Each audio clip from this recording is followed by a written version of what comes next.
Hello and welcome. This summer we'll see the world premiere of Shakespeare in Love, based on the Academy Award-winning film written by Mark Norman and Tom Stoppard, which has been adapted for the stage by Lee Hall. Preparations are now underway, and in these videos we'll give you the chance to learn about this very special production and get to know some of the extraordinary creative team.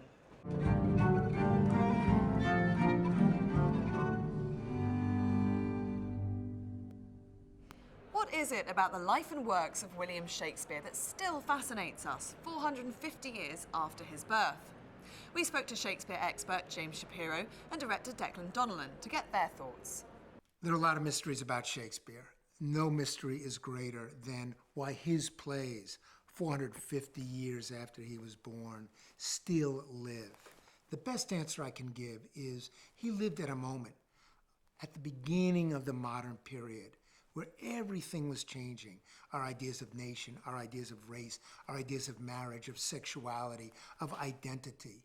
And Shakespeare captured those transformative questions and built them into plays. We are still wrestling with all of these questions so that his plays continue to speak as powerfully now as they did 400 years ago. We don't do Shakespeare because he's an historical interest, not at all. We do plays because he's writing about us. And we like to see plays about our lives, us now, how we are, how we feel about each other.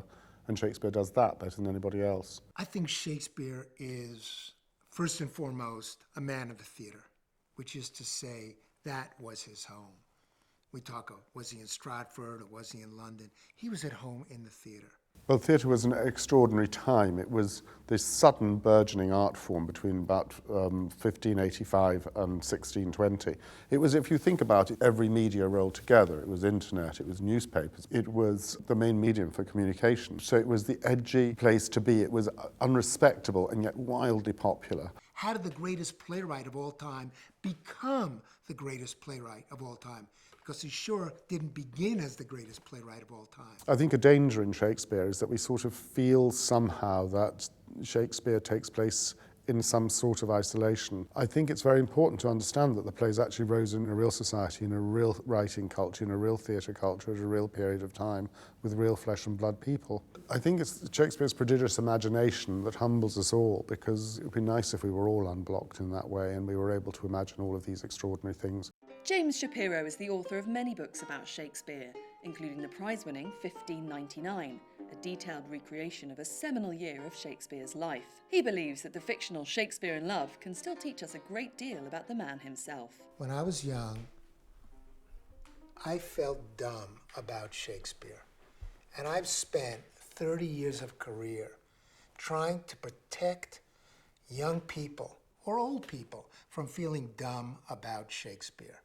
But I don't think anything has done as much good for making people feel connected to and smart and knowing about Shakespeare as Shakespeare in Love, and I'm grateful for that. I think it starts to answer the question of how did Shakespeare become Shakespeare?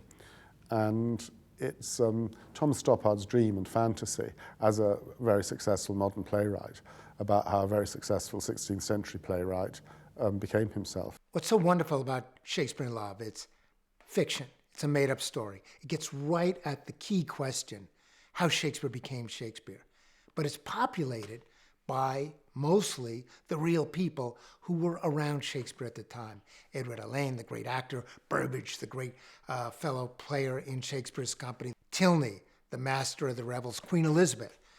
And even at the other end, the young John Webster, a budding playwright who acts in Titus Andronicus and loves the bloody bits. So there's a beautiful mix of the real and the not so real that's somehow blended perfectly. No story, no play, no movie has ever told the story of how Shakespeare becomes Shakespeare better than Shakespeare in Love. Sure, it's fantasy, but there's a truth at the heart of that fantasy.